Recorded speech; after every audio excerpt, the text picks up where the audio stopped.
Sarah Wirth, president of Excel Institute. Many of you know the story already about how I got connected to Excel. It was absolutely a blessing. Years ago, I was writing a keynote, but I needed some data, right? What's the big thing that we talk about with developing high impact coaching leaders? It's the fact that people truly believe you can't measure it, right? That it's all qualitative, it's not quantitative. This is the difference maker when I stumbled across Bill Ekstrom, founder of Excel Institute and co-author with Sarah of this amazing book, The Coaching Effect. We'll have this in the chat, okay, for you to go ahead and order. And Bill and we scheduled a 15-minute call because I was fascinated by a white paper that he had written. And then I saw his TED Talk, which was phenomenal. And then I purchased a book. And normally it takes me a couple weeks to read a book with my schedule. I read the book, excuse me, I read the book in a day and a half. It has everything in there that we crave as leaders to be able to quantify the impact we're making, the quality of the relationship we have with the people we lead, and the impact that has on their performance individually as well as collectively, and connecting that to the bottom line. And I believe it's 17 years of research. Sarah, I'll let you talk about that. I'm going to get out of the way here and let Sarah tell you about her background. But again, couldn't be more thrilled to have Sarah here talk about the coaching effect. Yeah. Thanks, Ed. I'm really excited to be here. And yeah, you're right. It is about 17 years of research that we've put into understanding and quantifying the impact of leaders on teams. Just a little bit more about me and who I am. I am a reformed attorney. So graduated from law school and worked in a law firm or two and decided, you know what, this is not my future. This is not the direction that I want to go in my life. And then I started to get into leadership development. So I've spent over 25 years studying what makes leaders great and then helping to teach it to other leaders so that we don't have to reinvent the wheel. Instead, we can learn from what others are doing that's working really well, and then be able to apply that to our own leadership style and techniques. So my whole background of pretty much my whole career post being a lawyer has been focused on leadership development. And I love it because I get to work with folks like you all the time, learning from what you do, and then sharing those best practices with others. All right. Well, I'm excited to share a lot with you today around how we do that at Excel Institute. So let me share my screen and walk through a little bit around how we really measure the impact of leaders. Probably the best place to start with this is just our company mission. In the most simple terms, what we do is we measure and improve the effectiveness of leaders to drive the growth and performance of their teams. When we think about leadership development, we think about concepts, but then that you can apply those concepts to deliver measurable results. So it's really important to us that I'm not just sharing my thoughts or my opinions on leadership, but I'm sharing research based on what we know top performing leaders do.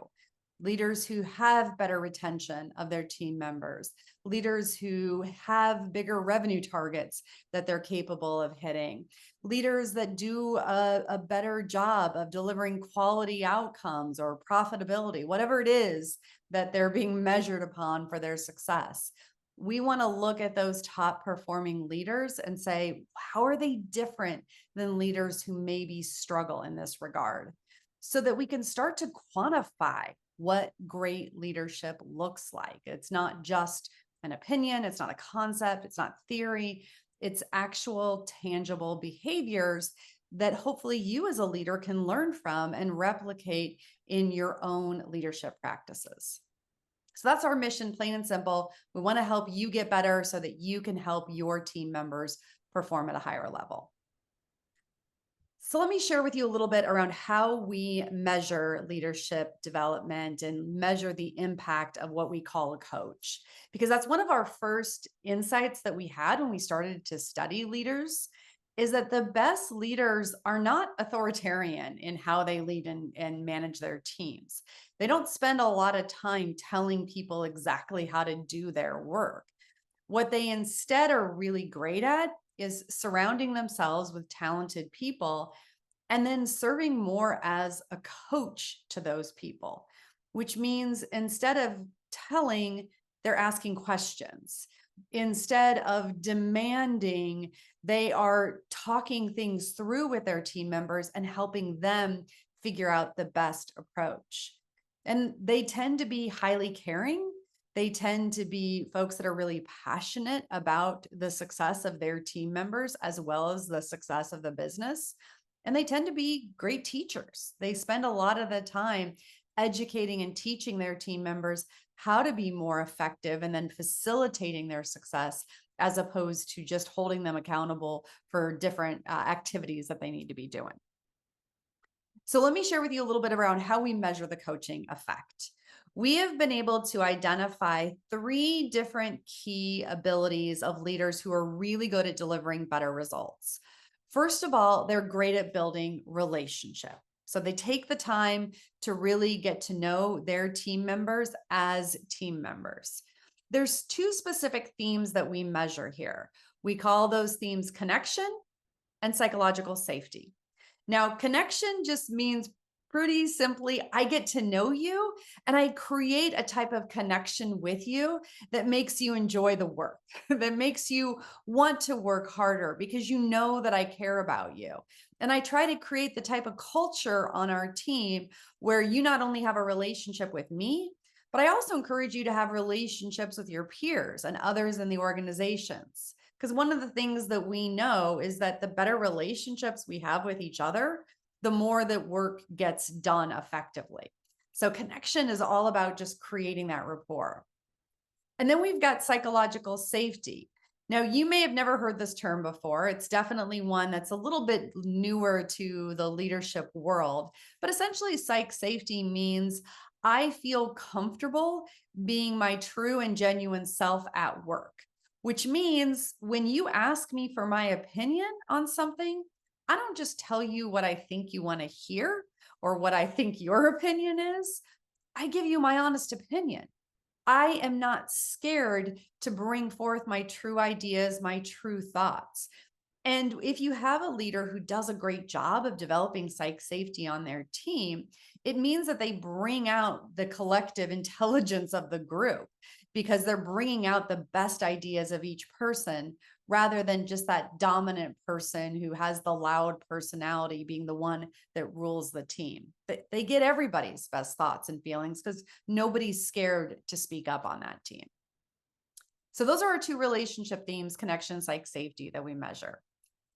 Then we measure what we call the order themes. A leader who is good at establishing order quite simply makes sure that they are giving their team clear direction on the work that needs to happen and make sure that they're driving the processes and the execution of work. A lot of times when we think about people who are good managers, we're thinking probably about order.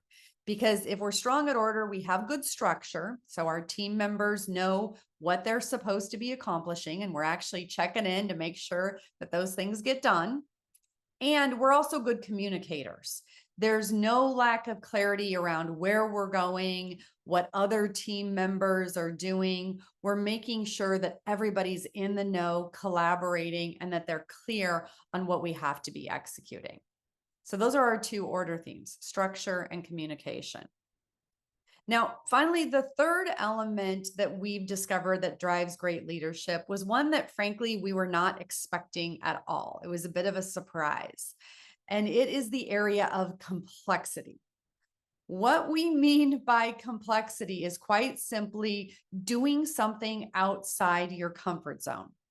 If somebody's operating in complexity, they're doing something that they haven't done before. That's where the complexity part comes in. We have new inputs, so new ways of working, new challenges, new changes are coming our way. And because of that, the outcome's unpredictable. And that's what makes complexity scary for people because it is a less of the known and more of going into the unknown. But it's also what makes complexity such an important part of what drives organizational growth. because the only way we can get better at what we do is if we're doing things in new and different ways. So we've got two themes that leaders who drive great complexity that they're strong in. One is skill development. They are constantly looking for ways to teach their team members new things, to help them develop new skills, to have them have new opportunities to leverage their skills that they do have. So skill development is one. And then the second one is what we call challenge. These are leaders who are not afraid to push you outside your comfort zone.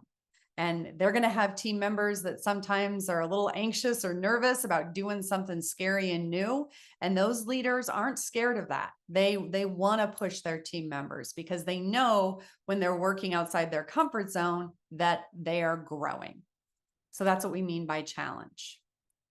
Now you put those three together, relationship, order, and complexity, and what those lead to are the overall experience of your team members, how it feels to be on your team. And we also like to measure the experience, and there are some different things that we look at to really understand the experience of team members. One of those things is whether or not they're happy. We know that happy people are more productive. They actually deliver higher quality. They're more likely to stick with us. And so we care about the happiness of team members. And that's something that we have them rate themselves on. We also have them rate themselves on stress. Because of course, stress can impact things like happiness, but also retention and even productivity. And so we want to understand what's the right level of stress for team members. What's interesting to me about this is actually top performance doesn't mean zero stress. In fact, most team members that are performing at a high level, if you have them rate their stress on a 1 to 10 scale, they're going to give it about a 6. So we all expect some levels of stress in our work. It's just that there gets to be a point where stress is too high, where stress is too much, and that's where it's no longer productive. But we all expect a little bit of it at work. Trust in manager, how much they trust their leader. That's something else that strongly impacts their experience. And so we want to understand if they have high levels of trust, what are the leadership behaviors that are driving that? And another example of what we measure is whether or not they'd recommend their organization as a great place to work. Do they talk to their friends and family members about what a great company they work in and hopefully help recruit others to it because they love their work experience? So those are some examples of ways that we measure work experience. And then ultimately, the most important thing we do is we correlate all these different leadership behaviors and the overall employee experience to performance. Because if it's not leading to measurable end results, it doesn't really matter that a leader is great at it. We ultimately want whatever we're measuring around effective leadership to actually drive the performance of team members. And there's a lot of different ways that we look at performance. One of the things we look at is just pure and simple productivity. Are their team members achieving more? Are they more productive than other teams? Sometimes we'll look at quality. If this is a team that's responsible for perfection in different parts of the work process, what's their quality ratings? We'll look at turnover. Obviously, turnover, of course, has a very real world, tangible cost to it. And so leaders that have lower turn are saving money for your organization. And then finally, we'll look at revenue. This is especially important when, of course, we're measuring sales teams because we want to make sure that they're hitting their percentage to sales goals. So we'll look at those revenue targets. All right, so that's the concept of how we measure the coaching effect.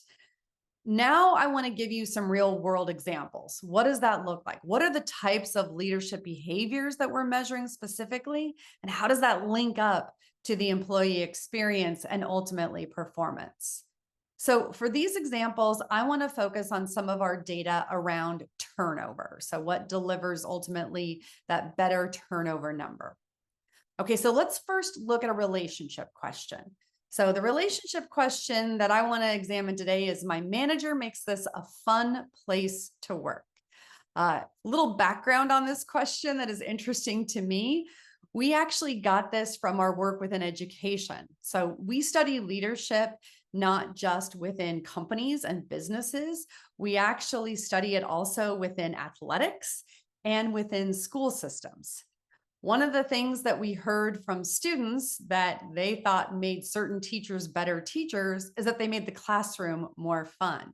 And so we threw that concept of my teacher makes this classroom more fun into our student surveys. And we found it was a great question. It absolutely differentiated top rated teachers from those that struggled. And so we thought, you know what? This might be an interesting concept to be measuring in the business world as well. Do leaders who make a more fun workplace, do they actually have better outcomes? And so we started throwing in this question as a research question, and it worked so well, we added it to our main survey a couple of years ago. Now, for this question, for my manager makes this a fun place to work, we see that about 86% of top rated leaders do this. We have 86% of top rated leaders whose team members say, yes, my manager makes this a fun place to work. And that's in contrast to only 5% of low rated leaders. So this is a huge differentiator. The best leaders, almost all of them are making it a fun place to work. And for the lowest rated leaders, hardly any of them are making this a fun place to work. So it's a really big differentiator. Now, we see that impact their overall employee experience. So if you look at that E column, we see that team members who say, yes, my manager makes this a fun place to work, those same team members are 7 times more likely to rate their leaders a top leader. So they just think their leader is a lot more effective, the more fun that they make the work environment. And of course, we also see this ultimately show up in turnover. So if team members feel like their manager makes this a fun place to work, they are 4 times more likely to be low risk for turnover. So we actually see turnover go down the more fun that team members have at work. All right. So it's not just relationship, because you might think, okay, well, of course, naturally, like you make it fun. Yeah, people are less likely to leave, but are we actually getting work done? Right. So I get that. I understand why that might be a question. So let's look at a question underneath the order theme. So one of the order theme questions we ask is, my manager always holds people accountable? Obviously, we want to make sure that we're delivering ultimately on the results that we need to deliver on. According to our research, about 27% of all leaders are really great at this. So a little over a quarter of managers really excel at always holding team members accountable. Obviously, a question with a lot of room for improvement for most leaders. We can get better at this. Now, if leaders are really good at holding people accountable, when we look at the employee experience, we actually see that team members are twice as likely to have low stress at work if their manager holds people accountable. Think about that. The more that a leader drives accountability on the team, the more that they make sure that people are doing what they're supposed to be doing, work stress actually goes down. I know sometimes I'll have leaders say to me, I'm reluctant to drive too much accountability because I know my team's really busy. I don't want to make them more stressed out by holding them too much to account for what they're supposed to be doing. I know they're working as hard as they can. But what team members say is actually, you know what? When you don't drive consistent accountability on the team, that's where my work stress ratchets up. Because then maybe I feel like I have to pull my weight at a higher level because other people on the team are not being asked to do what they are supposed to do. And so it actually ratchets up my work stress as opposed to makes me less stressed. So we want to hold team members accountable because it does lower stress. And then, of course, it also has a big impact on turnover.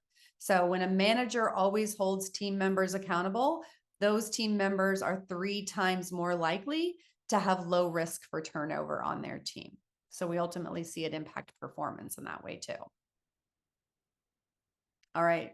And then the third area that we measure, complexity, how much leaders challenge their team members to perform at a higher level. Because we don't want to just create a culture where we have great relationships and like each other. We don't want to just create a culture where we know the things that we're supposed to be doing and we're held accountable for them.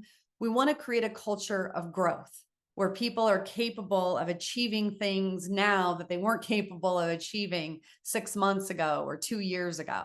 So we got to get them into complexity. So, one of the questions that we ask under the complexity area is, even if it is sometimes uncomfortable, my manager pushes me to be better at my job. So, is my manager asking me to stretch myself, even if sometimes that's a little tough to do? We see that about 35% or one third of all leaders are really good at this. So, again, opportunity for improvement. Most of us can get better at challenging our team members outside that comfort zone. And when we do this consistently, team members are actually happier in their jobs. The more that they are pushed, they are 4 times more likely to report high levels of happiness in their role. So you might be reluctant at times to push people too much, feel like, I don't want to make them uncomfortable. I don't want to challenge them too much. I don't, that's going to be too much for them. But what team members say is, no, I actually like to be challenged. I like to be pushed. I like my job better. I'm happier the more that I'm driven to perform. And ultimately, we see that same link to better turnover numbers. So even if it's sometimes uncomfortable, my manager pushes me to be better at my job. If team members agree with that statement, they're 4 times more likely to be low risk for turn. So it actually lowers their turnover risk the more that we push them and challenge them.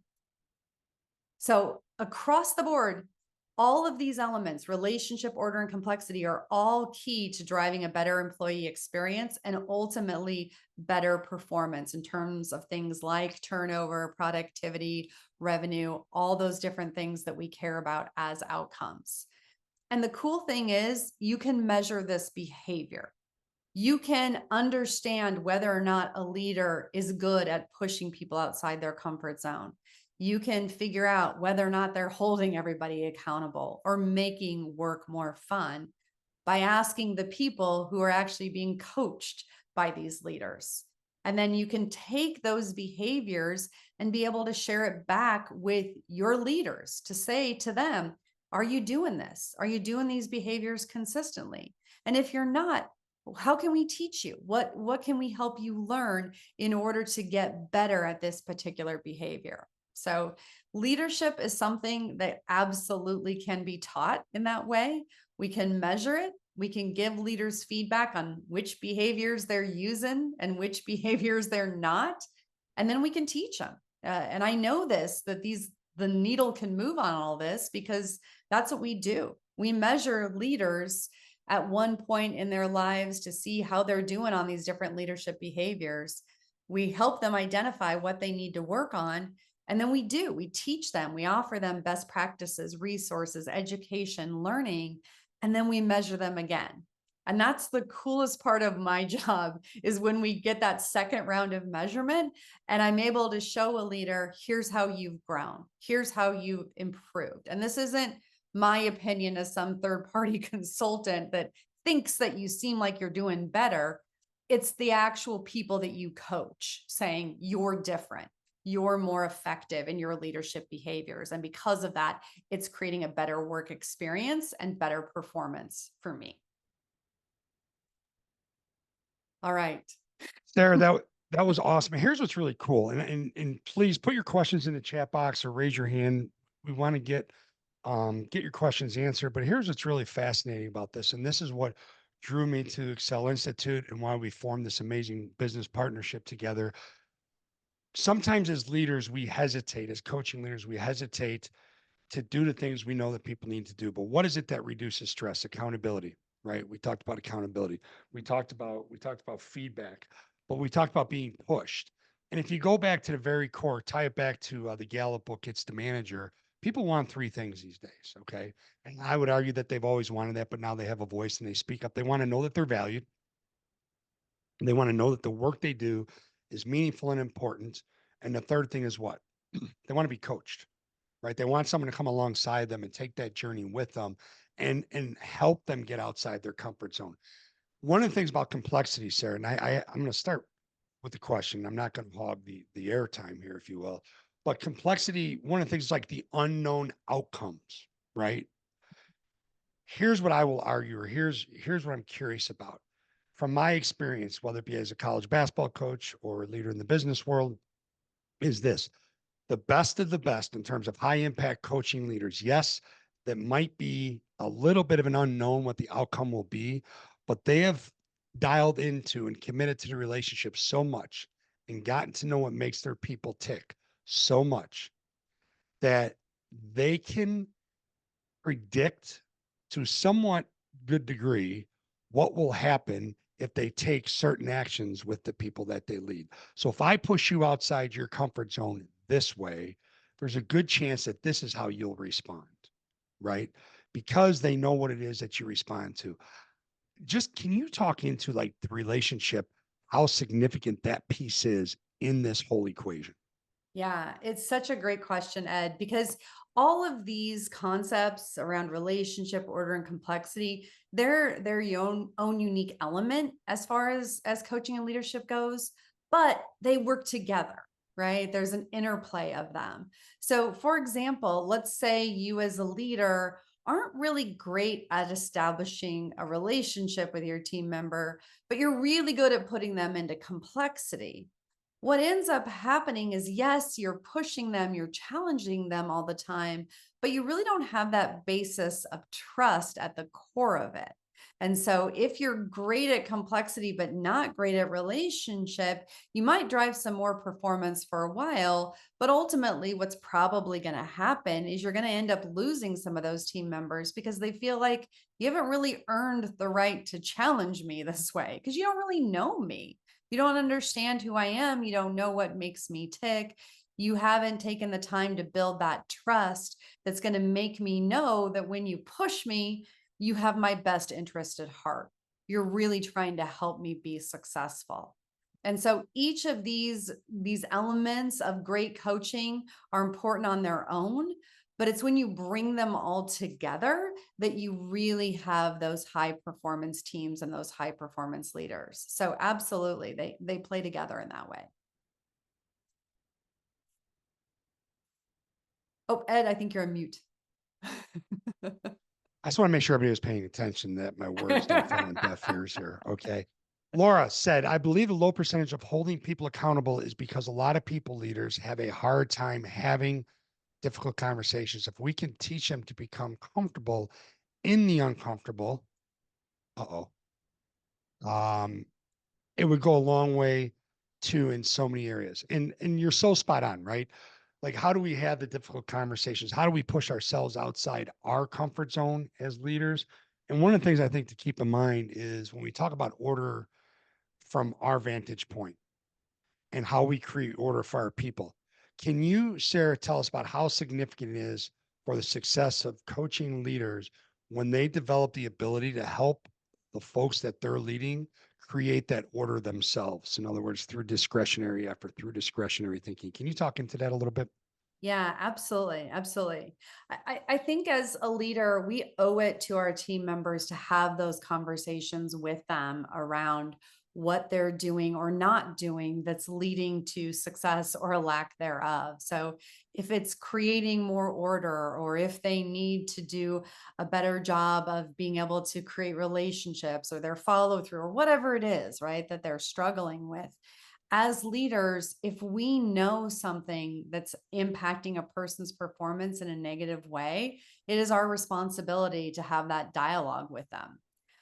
I always liken it to telling somebody that they've got a piece of spinach stuck in their teeth.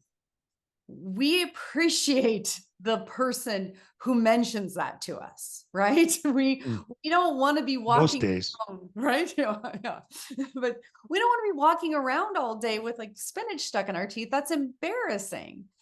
And it's usually the person who cares about us who's going to say something. It's not the stranger on the street who's passing us by. They don't care if we look goofy, if we look like we're clueless.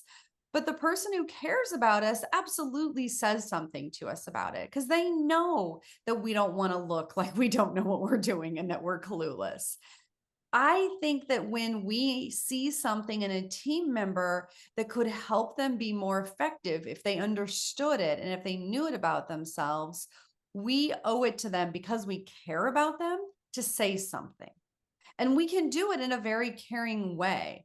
I think those difficult conversations, the only reason they're difficult is because in our head, we get in the mindset of, oh, this is going to be uncomfortable and they're not going to like hearing this. And in reality, for most people, even though it's a little awkward, maybe when you hear the message, we ultimately appreciate the person who told us the real story. And so being able to have that conversation because you're putting yourself in the shoes of your team members, rather than worrying about your own discomfort or how you're going to feel having that conversation, think about the other person and how much they're going to appreciate knowing on the other end something that they have to work on in order to get better. So that's really crucial on us to have those conversations. And what's interesting is leaders who give more feedback and give better feedback, they have the highest trust ratings from their team members. So think about that. If you want your team members to really trust you, to believe what you tell them is true, you have to have that honest dialogue. Because if you don't do that, they actually trust you less. So the more direct you are, the more honest you are with them about the good and the bad, the more that they trust you. Neil, I'm going to ask you a huge favor. Are you still there, Neil? Can you unmute yourself for a second? Absolutely. What's up? Okay. Neil, love what you put here in the chat. Can you go ahead and pose that to Sarah? Because as she's talking, it'd be hard for her to see the chat. No, But I want absolutely. her to, yeah, I want to hear your, Yeah. but before you do, like one of the things that I truly believe in, we did a gentleman on the podcast years ago, Rich Sheridan. Okay. And Rich is the founder and CEO of Menlo Innovations in Ann Arbor, Michigan, an amazing human being. And he talks about joy in the workplace. And as we talk about fun, I believe having fun at work, and it is also a piece of the puzzle for finding joy in the work that you do. But Neil, I love what you pose here. Can you go ahead and talk to Sarah about that for a second? Yeah, sure. Sarah, just when you were talking about relationships and the need for fun, there is no doubt, you want to show up to a positive environment. You want to be a part of those companies that truly and really are best places to work locally, nationally, whatever it may be. What I have found is while you want to be building that relationship, building that rapport, making it fun, particularly in a sales environment, so people are achieving to be a part of that fun. The market swings, it often can get to the highest of levels and fade back. Everybody on the team, to your point of accountability and the importance of it, has to remember the fun's not free. Mm-hmm.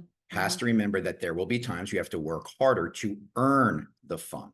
Has to remember that morning breakfast and lunch every day catered in, and well, I'm in Miami, and heat games or F1 and all the cool stuff that makes our company the coolest playground in the world, there is a price tag. Yeah. And when they forget there's a price tag, and oftentimes, when you have, particularly in a sales environment, when you have some younger individuals, they come in, all of a sudden they're making real money, they're at heat games, they're doing all this cool stuff, market blips a little bit. They're making more money than they ever could have imagined they were making. They're no longer as committed to the process, the system, the activities and behaviors. They forget. And when you then have to reinstill accountability, that can be very difficult. So it wasn't a question. It was just a perspective. Yeah, no, I appreciate that perspective, Neil. And you're absolutely right. When we think about even creating fun, we ask team members, we actually have it as an open-ended question on our survey for a while, what creates fun at work for you? And it was really fascinating for me what people said, because I was expecting a lot of, some of the perks that you're describing that we give people at times. That's what was fun. The fact that we get to do company parties or we get to go on these cool retreats or whatever it may be. And they talked about that a little bit, but what they actually talked about the most in terms of creating fun was creating success. The more that we win, the more fun work is for people. They talked about learning and development. The more that they are advancing their skills and learning new things, that tends to be more fun. And then they talked about their leader just caring about them, building a relationship with them, getting to know them as one of the keys to fun as well.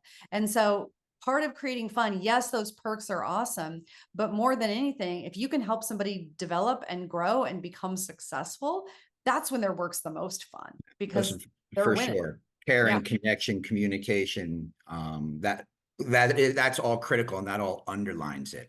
Yep. And again, depending on the audience, depending on who you're speaking to, depending on the age bracket, level of experience, fun in and of itself can be mischaracterized to all the perks that come with it. Yeah. So again, it was just a perspective, and the line that, was once shared with me, we have the coolest playground in the world, but there is a price to admission. Yep. I Yep. tried to always kind of reinforce that. Yep. Absolutely. Absolutely. Neil, knowing the incredible competitor you are and how successful you've been along the way, Yeah. I'm going to ask you a question. How do you bring them back to center? When they start to lose their perspective and their focus, they get a little bit spoiled, a little bit complacent, a little bit comfortable, maybe stagnant. What do you do? Sarah hit upon it, and then Ed, in one of your pokes, you touched upon it as well. It does come back to that connection. It does come back to the trust. It does come back to the idea that I'm only coaching because I care about you. And when I stop coaching you, that's when you really need to be concerned, because then I've given up on you. Mhm. So that, and again, there's levels to any organization. Some of you here may be with thousands of persons organization. Mine were generally in the 100, once over 1,000. But the idea being that messaging has to cascade as well. So how do you bring it back to center? It doesn't necessarily start with me at the CEO suite, right? Sometimes it'll go there depending on the person, but it can be the manager, then the director, then the VP. And one way or the other, again, depending on size of organization and experience and who has that true connection or ability to build that true connection to ensure that trust is there and it's coming from a place of caring and love, that sometimes that has to get up to the C-suite. And arguably the gray hairs that myself and Ed share and some others on the call I see as well, it takes some experience to do that really well. Right. You're not going to find a lot of 28-year-olds who really understand that. But at the same time, you do find those few, and they're unicorns, and hold on to them tight. And you want to find the ones that have a desire to understand, right? And that are committed to understanding. You can't. Yeah. And that's the thing. Now, Jan, I see you have your hand raised. What do you have for us? I did. I was curious. As I'm kind of looking through things, and you were talking about the experience, the happiness, and stress, the trusted manager recommended organization, right? I think about that and I look at a really good manager who's got the relationships, who's got the order down, complexity. But then I think about those that they themselves, their stress is extremely high. How does that then impact their own performance as a leader? Oh, it has a huge impact. It's funny. We have a workshop that we teach here at Excel Institute on stress. And I always liken it to, when you're on a plane, they tell you to put on your mask before you help somebody else put on their mask. It's kind of the same way with leadership stress. If you can't get your own stress under control, it's really hard for you as a leader to help people on your team get their stress under control. So you've got to do it, because it does have a huge impact, especially on how your team views you. The more stressed that we are, the more that we're going to respond in a stressed out way to everything. Right? Doesn't matter what it is that's coming our way. We're going to respond in that anxious, stress-ridden way. And then that starts to impact our team. They start to get nervous all the time. They're worried about if any little thing goes wrong, what's that going to mean for them? And they can't operate at a high level. So we see this really strong correlation between leaders that are good at handling stressful events and situations and leaders that are just better leaders, more highly rated across the board, and have team members, of course, that perform at a higher level. So stress is one of those things that really matters a ton. And there's a lot of different ways to deal with it. But of course, all the different things that you might want to do, like getting better sleep, exercising, meditating, having an outlet of some healthy variety for that stress is really crucial, because to me, that's not just about self-care. It's about being a good leader. And if you can't show up with lower levels of stress every day, it absolutely impacts the performance and the experience of your team members. So if you don't feel like you owe it to yourself to get less stressed out, think about it that you owe it to your team. And if that's what motivates you, that's a great reason to do it. And if I could build on that, Sarah, we talk all the time about being the face and voice that your team needs to see and hear. And then how do you do that, right? Because I firmly believe that a team is a direct reflection of their coach, of their leader. Okay. And how do you do it in the moment? And we all know that self-awareness is the competitive advantage. So when you're inside of a situation, when you're inside of a circumstance, do you have that ability to be very aware of what's going on internally and then control that? And I think that's so significant, Jen. That's such a great question because a lot of people can be front runners and be a high impact coaching leader when things are going well. But really the mark of a leader is like, what are you going to do when, it hits the fan or it hits the wall? I mean, what are you going to do and how are you going to do it? I think the great ones come out the other side being, even better. And I think that relationship is even stronger and the trust is even deeper. So We have a question we ask on our survey, which I didn't share with you today, that kind of goes to what you're talking about, Jan, pretty directly. The question is, my manager never overreacts. And we look at how people rate their leaders in terms of how they respond in those stressful, difficult times. And if you look at the gap between top rated managers in terms of how often their team members feel they overreact versus low rated managers, it's about 75 percentage points. So top rated managers don't overreact. And I think the exact percentage is 88% of their team members say my manager never overreacts. That's what it is for top rated leaders. If you go all the way down to team leaders that are low rated leaders, about 2/3 to 3/4 of their team members are saying yes, they overreact all the time. So it's a huge differentiator in terms of overall leadership effectiveness in the eyes of the team members. I would hate to see how my daughter would rate me in that question. When We I don't got give the these surveys to our kids, Ed. That's Thank not a God. thing. When I told her to put her phone away at the theater last night, she goes, "Dad, stop overreacting." I said, "You want to see overreacting? I'll show you Yeah. overreacting." That's a different type of team. That's a different type of team. Ah, yeah. The one that gives me the most stress though, right? All this other stuff, this thing they call business, this is easy. It's the other stuff. All right. So we have a few more minutes here. Anybody else want to add something, a question?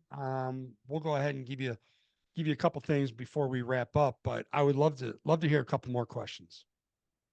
We do have a question posted on the chat, in the chat by Laura. Laura, if you want to go ahead and jump in. Sarah, did I hear correctly in the presentation when you were talking about stress levels? Did I hear correctly? 6 and under is a productive level of stress and 6 and above is non-productive? Yeah, so we asked that you did, Laura. So we Okay. asked team members not only what their current stress level is, but we actually ask them what they consider to be a reasonable expected level of stress. And that is about that 6th level of what they say is, yeah, that I expect that. That's reasonable to me. I can handle that. And we see the same thing in terms of team members that are reporting high levels of productivity and effectiveness. That 6th level tends to be about where they land. So most of us expect and maybe even arguably need some level of stress in our work about that. to really be good. Yeah. But once you're getting into like the 7s and the 8s, that's where it really starts to take a nosedive in terms of productivity and in terms of how people just feel, whether or not they're going to turn over. So yeah, we expect some of it, just not too much. Super interesting. Probably a whole nother podcast. I've never heard Yeah, it like I know. number defined, because I've also wondered about like good stress that drives you and like where is that breaking point? Yeah. Yeah. Interesting. We could do a whole one on stress. Absolutely. Well, both you ladies absolutely stole my mind. Great minds think alike, right? There we go. Not to put myself in your categories, but I think I'm going to get really greedy here, Sarah, and I need to invite you back on a few more occasions so we can dive deeper into the different components of the equation as well as things like stress. Yeah. I'd love to do that, Ed. I would be happy to. Everybody here's my witness. She just agreed. You got to record it. Yes. You got to record Yes. And there is no limit on how many times I can ask, Sarah. Remember that. it. That's right. And if you say no, I'll let everybody know you said no. All right. We have time for one more question, statement, anything. Okay, so Ed, I'm actually going to go back to Neil and then to you, in the sense of Neil touched on a note that is something that we also wanted to expand a little bit more on, and I'm gonna let you talk about it. But he's speaking about complexity in the comfort zone, and at what the degree of pushing through that comfort zone is, and I'll let you take it from there as far as the upcoming webinar that we'll have on that topic to go a little bit deeper. Sorry to put you on the spot there, but No, it's a great segue. And if anyone doesn't believe that Vianette is the brains behind this operation, she just proved it once again. Okay. Next week, we are going to have Anthony Bonifazio on. And Anthony was on podcast episode, gosh, I want to say 186, 185, somewhere around there. Anthony is a 187, vice yeah. president of market development and reimbursement for Iveric, which is now an Astellas. It's an Astellas pharma company. Okay. Anthony played football and baseball at University of Arizona. Incredible human being. The background, the story, his core values, his beliefs, his operating system, everything about him is first class. And what we're going to talk about, Vianette, please give the date. Is it 2 weeks from today?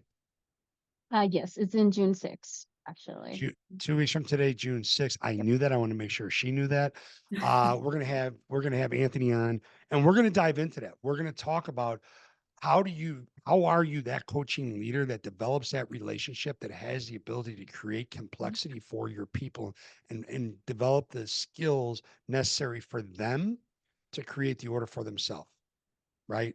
So in other words, you're giving them the tools. It's up to them to take them and run with them. Like, how do you do that? But we're really going to talk about, building trust, what you do to get, what he does to get folks outside their comfort zone, how it's worked for him over the past. He's going to share some stories from his professional baseball days, from his college days, about coaches that did it to him. If you have a chance, listen to the podcast. It's phenomenal. He's just an incredible human being. So that will be 2 weeks from now, Thursday, June 6th. Thank you, BNF, for teeing that up. I appreciate that. Absolutely. And I will send you on along the resources, I will send you the podcast episode as well so you can listen to it directly. It's gonna be like a little teaser. It's pretty incredible. And we have a comment by Laura. Ed, I feel like you only know first class people. So Well, it's like and that's welcome why to I'm my connected to world. you, Laura. Okay. So thank you for Yep. that. I appreciate that. Everyone here. Yeah.